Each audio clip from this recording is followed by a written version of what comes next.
Welcome to today's episode of Pipeline Things. We deal with the similarities between snowmobiling, going off track, and running an MFL-A technology. If you're not aware of the close similarities in those two, you need to pay attention to this episode. But no, seriously, we talk about digging yourself out of a hole. And really, there's some practical guidance to operators. Let me ask you a question before you listen. Are you using RSTRENG for all of your burst pressure calculations? Depending on your answer, you really may want to listen to today's episode. Beyond that, have you ever thought about how to contact your vendor? Should you just rerun MFL-A? All of those questions and more on today's episode. Thanks for joining us.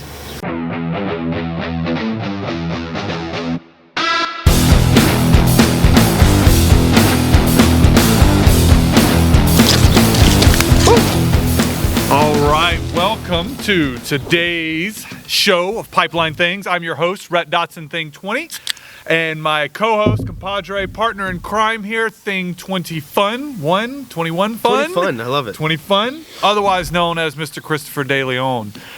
So today we come to you super excited about today's show. I have to clear up things. We got a lot of feedback on me hanging upside down in the introduction to last week's episode. I don't know how many people understood that came from the Super Bowl. We discovered that there was a clear generational gap in your appreciation of the Super Bowl halftime show.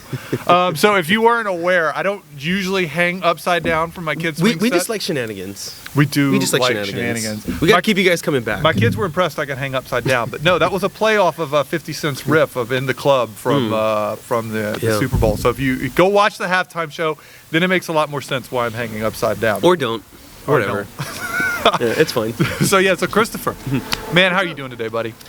You know, I'm doing great. I'm still kind of on a little bit of an adrenaline high. Have you ever been snowmobiling? Buddy, I still got the mark on my nose to show that I went snowmobiling last week. So it's actually, I don't think it'll come through on the camera, but I've got the remnants of peeling from, I think it's either frostbite or windburn from doing a solid 55 plus on a snowmobile in Utah. All right. Well, what'd you take from it? What'd you enjoy? Did you enjoy it? It was a lot of fun. I gotta be, it was an adrenaline rush. What I learned is don't get stuck. Like, I am not good enough on a snowmobile to go off trail and bury it. Yeah. And so if you do find yourself getting stuck, you should not do what you did, which is lay onto the accelerator and just watch as it sinks No, I was deeper wiggling it. I was trying to get traction, okay? All I know is by the time I got to your sled, it was up to my waist, which was up to like your shoulders. So that's because I was digging, okay? There was some fresh powder. Hey, Utah powder is legit. Man, the Utah powder is legit. But you know, man, look. I was gonna hit you in the face with a snowball, but I couldn't. You couldn't make it. I couldn't make it stick. You got pretty lucky. No, I think the takeaway there, and the snowmobiling was amazing. It was. But the company, is that what you're gonna say? Once the people you were with, the people we're with, and they know who they are. We're absolutely amazing. But once you start to bury that sled, do not hammer down on the accelerator. That is a terrible idea. If you feel yourself sinking, it's like the literal version of burying. You hammer down. So maybe take a minute to think about it. If you're already stuck, maybe think about it, is what you're saying. Oh, if you're stuck, you need to think. You should probably get off the sled. You should have, I don't even know if sled's the right word. Yeah. Snow machine? It's not snow machine. I actually looked for the phrase snow machine everywhere that we were. I did not see snow machine. I like the way you said that, snow motion. It's like you're mowing the ice. Is that what you're saying? Are you making fun of my accent? I only saw snowmobile on all of the documents, on all of the signs. But yeah, look, once you're stuck, get off of the snowmobile. Assess the situation. Get help if you need to. Get help. Call for help. You may be buried deeper than you want to dig yourself out. We have some cool pictures. If you guys are interested, feel free to reach out to us. If you can find Christopher in the picture, because he's so deep in the snow digging the machine out.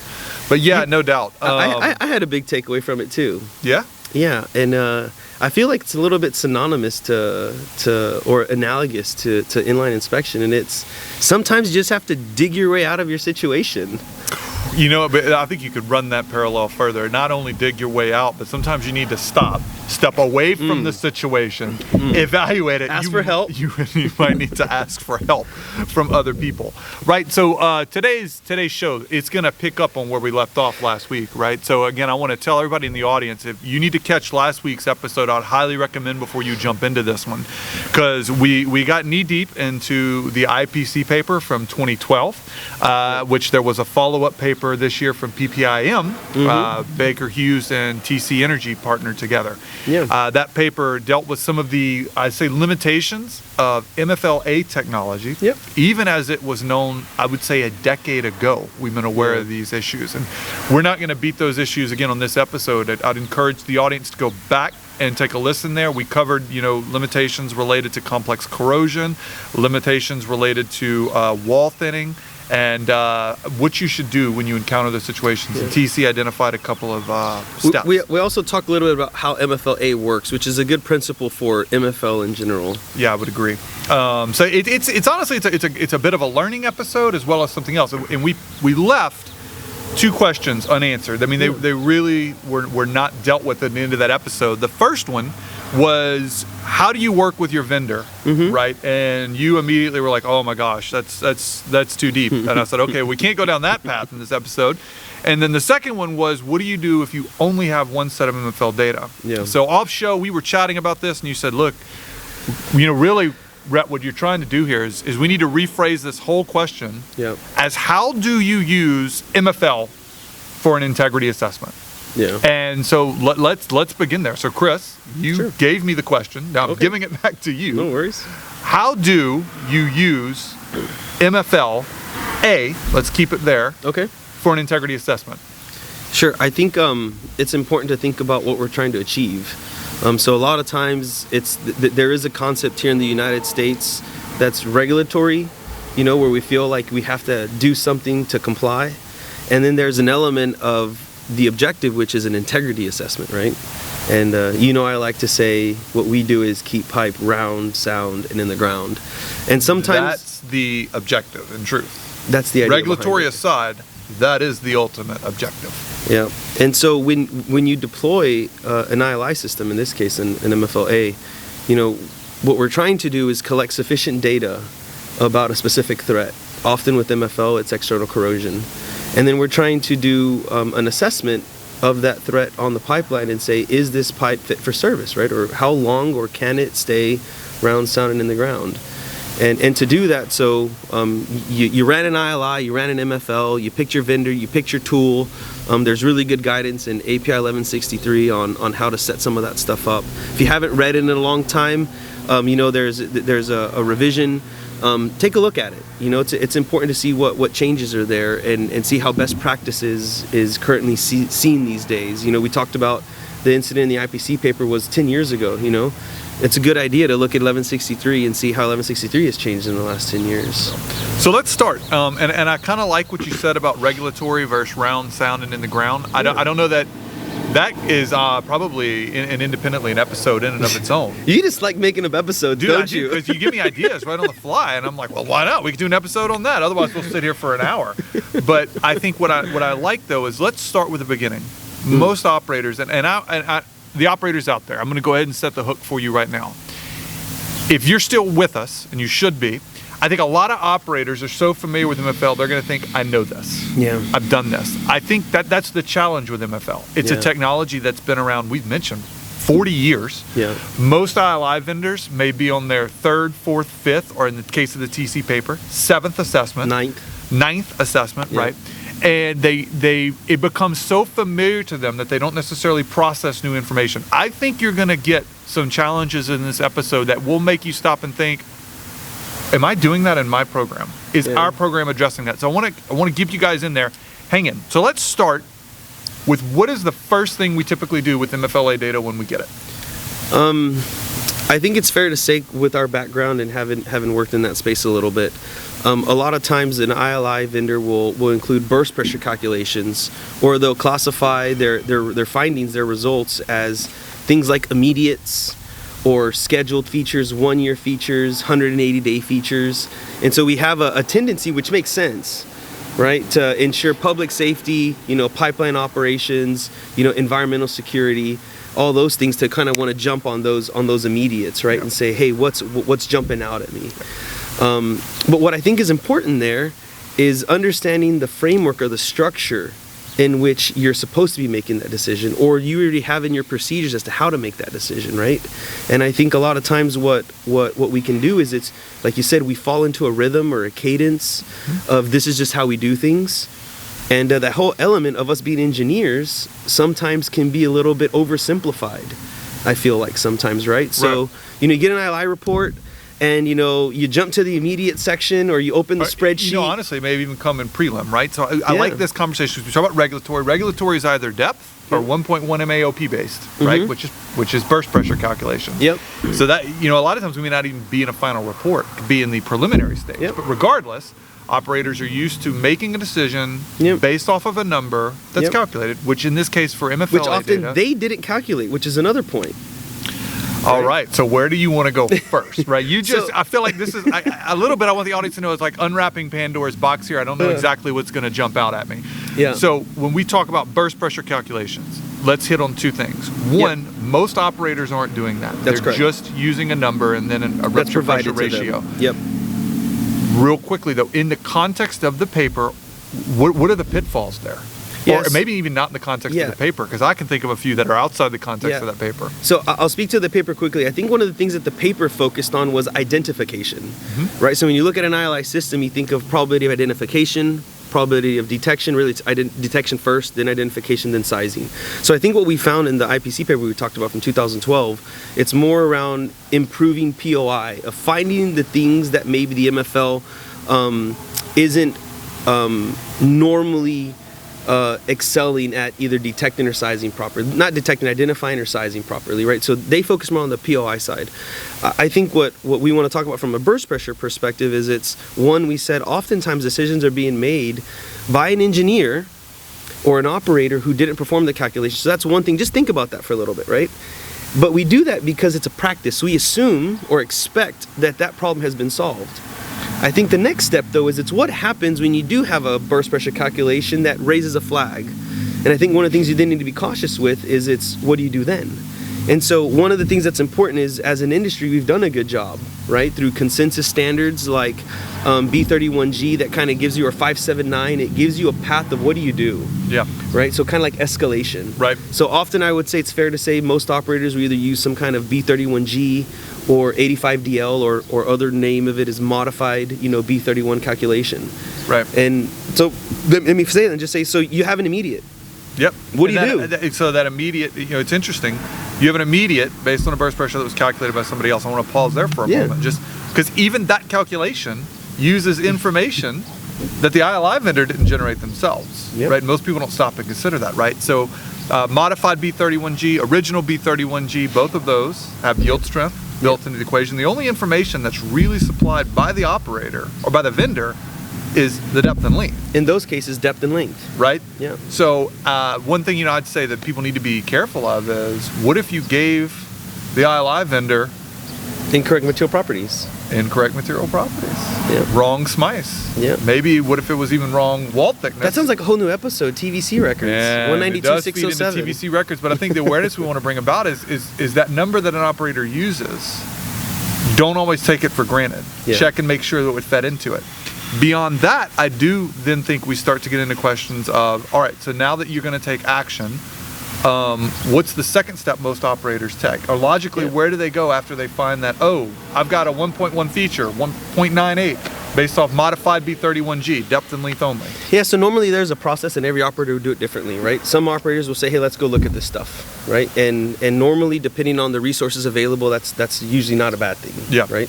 Another approach you could take is it's in B31G or in 579 is you can just escalate, right? You can go to, in B31G, you could do a level 2 evaluation, which is RSTRENG, or otherwise known as effective area, right? And that process is also very well understood. And effectively, what we're trying to do there, effectively with the... Is it well understood? I mean, I would say so. I would say I think people understand at least this much. You are creating a river bottom profile and providing a more realistic burst pressure calculation. More realistic. That's what I would say. That's that's the more realistic. You can tell his body language is saying something. Oh yeah, if you're watching on the video, I'm sitting back in my chair. I'm now grabbing my chin. I'm staring at Chris quizzically. I don't know how well. So I mean, let's just start real briefly, right? Original B31G was based off of a parabolic shape. That's where you get the factors, right? So they take depth and length. They assume a parabolic shape. All you need is 2 factors, Boom. right? Length and depth. Done. Yep. Right. Then after that, they said, hey, this is a little too conservative. They found that most corrosion features don't have a parabolic shape.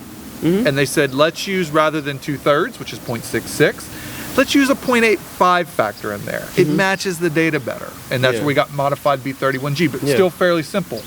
Length and depth. Yeah. Which ties exceptionally well to MFL specifications that are based on length and depth. Yeah. Once you get beyond that, I think you say river bottom. Yeah.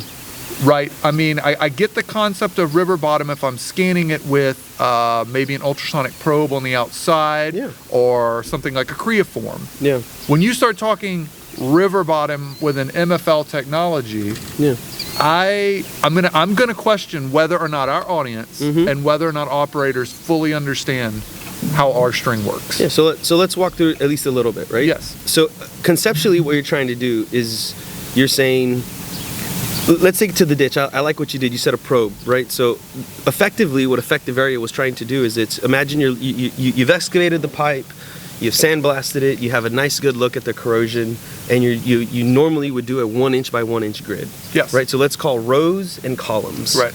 Right, and you have a 1 inch grid, and then what you would do is you'd have an NDT technician go in there with either a pit gauge, that's more traditional, a gyro or something, or a pencil probe or creoform. Right, the creoform is a lot better resolution than 1 inch by 1 inch. Right, that's a different subject, and you're going and you're trying to find the deepest pit.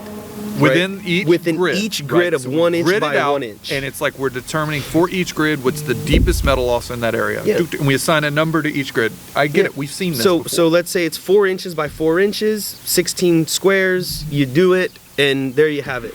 But it can escalate, I think, is what you're getting to pretty quickly, right? If you have let's say a 24 inch long feature by 24 inches in circumference, that's a lot. And so I think what you then have to do is appreciate that for each column of this grid, you're going down, you're identifying the deepest of all of the grids within that column, and that cascades down. Yep.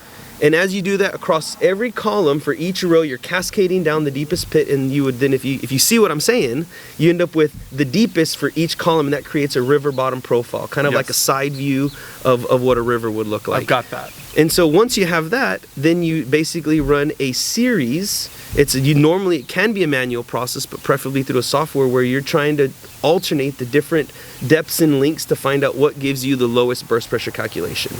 And so what we then need to think about is how does MFL replicate that 1 inch by 1 inch grid? And that's where I'm getting, right? So you said RSTRENG. I think where most people understand, and I'm trying to relax my body language here. I've taken a seat back.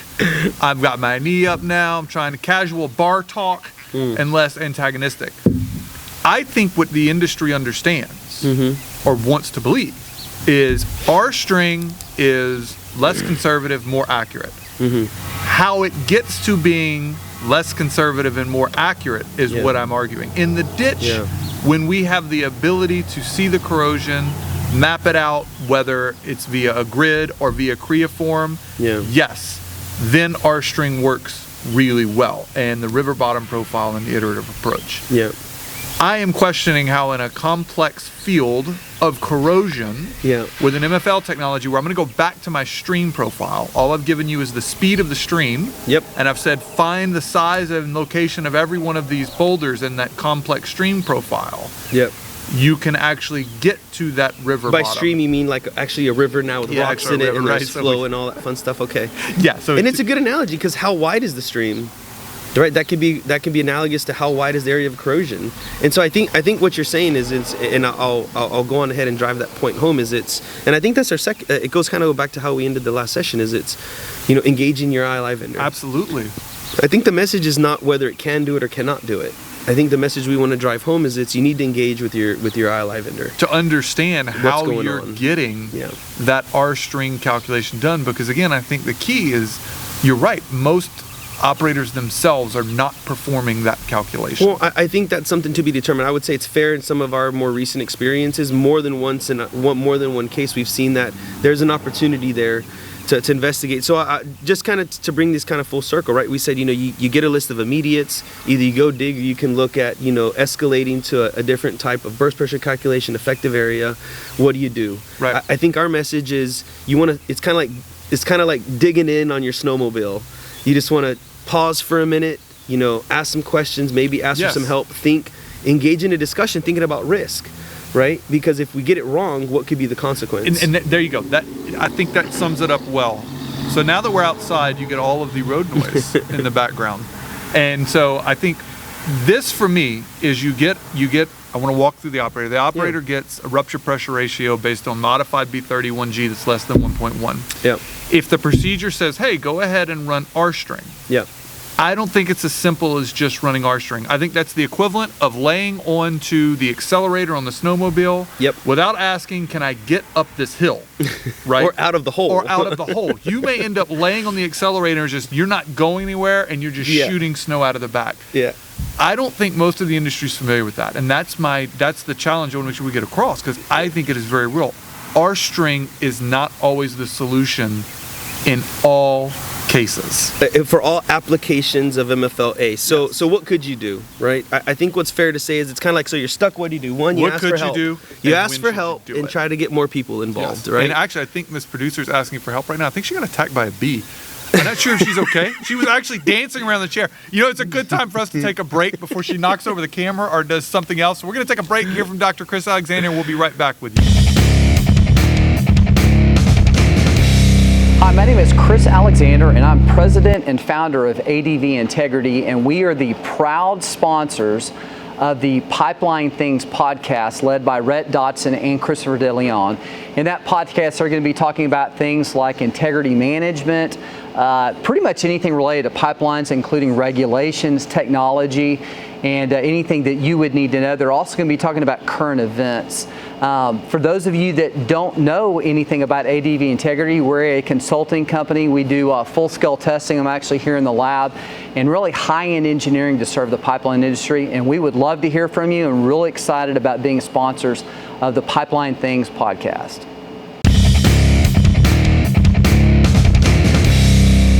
Welcome back. We are, I'm going to say, knee-deep into this conversation around how do you use MFL as an integrity assessment. And Christopher, we started with burst pressure calculations. I knew, kind of like that snowmobile, that we were going to dig in on that, because I think we've seen that be an issue, something so simple so many times. Yeah. But we got into the R-string calculation and how you do that. But I honestly don't feel like we left the audience with a good takeaway there, right? So it touches on the question of how do you work with your vendor. Yeah. So you run the tool. You're in the scenario where your burst pressures from modified B31G aren't coming back well. You want to see if you can improve the calculation. Yep. You say, I want to run RSTRENG. You're saying engage the vendor. Absolutely. Every time. My question to you, what does that look like? I mean, do I just call them and say, hey, I'm supposed to engage you? Hey, I need RSTRENG. I mean, what should they expect to get there? Sure. So a couple of tips. One, make sure you understand the ILI tool, right? So what type of MFL sensors is it using? What's their resolution? What's their sampling frequency? Understand the tool and what it's capable of doing. Because I will say this, not all MFL tools are the same, right? They have different size sensors, and they collect data a little bit differently. Some have, triaxial sensors where they're looking at flux leakage and different orientations, all that fun stuff. So that's kind of point one. Point two is ask them how that tool is able to find the deepest part or deepest parts in that pool of corrosion, right? Because if you go back to it, you're trying to find the deepest point in a column to cascade down and get a river bottom profile. So ask them, hey, how are you finding the deepest points in this so that we can cascade that down into a river bottom profile? Can I pause? Why not just ask simply, how did you get from the colors on the screen or the squiggly lines on the screen to a river bottom profile? Can you not just ask the question as simple as that? You can, and with the intent of understanding what is the increments of them generating the river bottom profile? Is that truly a 1 inch by 1 inch? Is that a 1 millimeter by 1 millimeter? Can I ask you a nuclear question? Oh boy, this guy. You can decline to answer it. I don't know how we do this. I don't know if we can edit this out. Audience, you should be on top of your shoes. What is he gonna ask? Whose responsibility is the burst pressure calculation? The operator, 100%. So 100%. 100%. Yeah, so the vendor does what you ask them to do. So it's on the operator to understand what your service provider is doing. Whether that is the ILI vendor or it's a third party, i.e. us or one of your other subcontracted laborers, when you get that burst pressure calculation as an operator and as the engineer responsible, it is your job to understand how that calculation was done and the data and the accuracy of that calculation. Absolutely. Wow. So just, going back to that, so it's your job to understand if you want to progress to a more robust calculation, something like RSTRENG, or accurate, let's say. It's incumbent on the operator to understand how that's done, understand how the data is fed into it, and how we get from squiggly lines and colors on an MFL screen into a river bottom profile. And then how that river bottom profile, because again, RSTRENG is iteration, right? It's different combinations of the depths and the lengths to find the lowest burst pressure, and that's what's exported, right? All right, so after you've done that, Chris, where do we go next? So assuming we've gotten the burst pressure calculations, we have circled up with our ILI vendor, we feel good about them. What's the next step for you? So the natural process is let's just jump to and say you've built your dig plan, you're comfortable with all that, you went and you dug all the nasty stuff. Next two steps ideally would be, one is it's validate the ILI performance, right? So for example, in both now liquid and gas, 1163 is incorporated by reference, 1163 being the qualification of ILI systems. So you want to document and have that process. That could also be a whole nother show. We're not going to get into that today. I think I'm hoping Miss Producer is keeping notes that we spawned at least 2 additional episodes from this episode. We should let the audience vote on it. Just throw it out there. Hey, you guys vote. Which one do you want? So, what do we do if they say neither? Yeah, well, I don't know. We asked Miss Producer what she wants.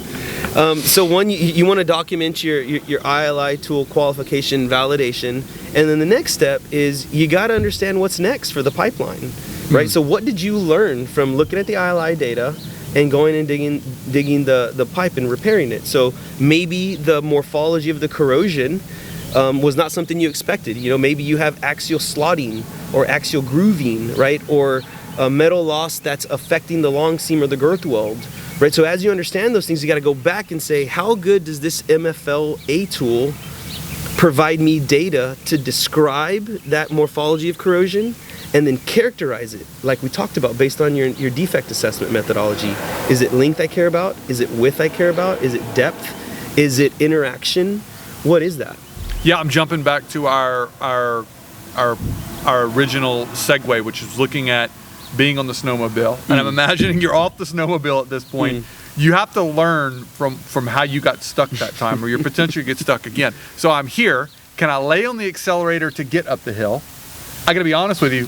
Sometimes they kept trying to turn us around, wanting to go. I felt further into the cavern, and I'm like, I don't know that I want to go further into the cavern. Momentum is important sometimes, though. Sometimes you don't want to stop, so you got to kind of know when to keep going and keep digging, per se, in this analogy, or pause. Yeah, one time I just got off the sled and turned it over and said, "You're going to get me out." I called for help.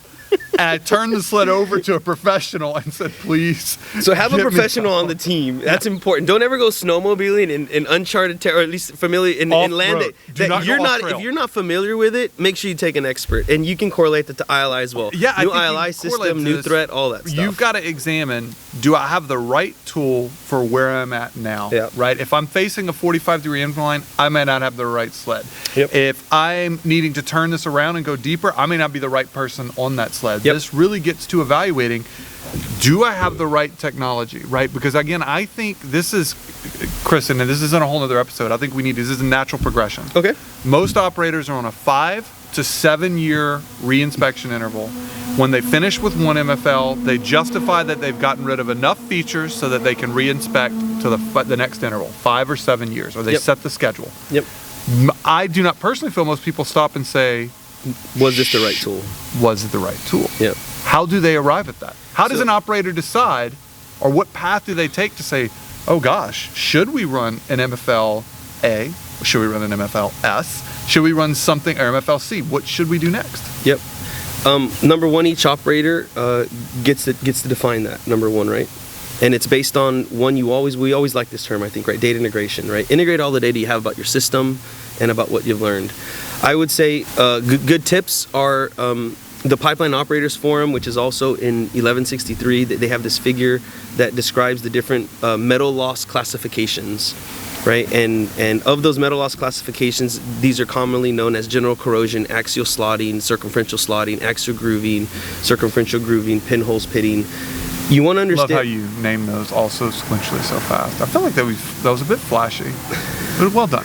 So the point is, each ILI system will do a better job at those different type morphologies. And the same goes for cracks and dents and all the other threats, geohazards, all the fun stuff. So you need to understand what you're trying to characterize and how well that ILI system does. So if you found you have metal loss impacting the long seam, and you found some select C mold corrosion, MFL-A is not going to be the right tool for that, period. Even if it's a ultra high resolution, you got to ask these questions. What's the POD for that ILI tool for that threat, the POI, and the sizing? If they can't do that, then how do you build a system around it? Right. So, and actually, I feel like, again, I don't want to go to it just directly, but the 2022, the PPIN paper between Baker Hughes and TCE, this year's publication between them, actually did a pretty good job of that. They broke down all of the features across, hundreds of runs, hundreds of dig data, according to the POP diagram, and looking at how the MFL tool performed for each of those.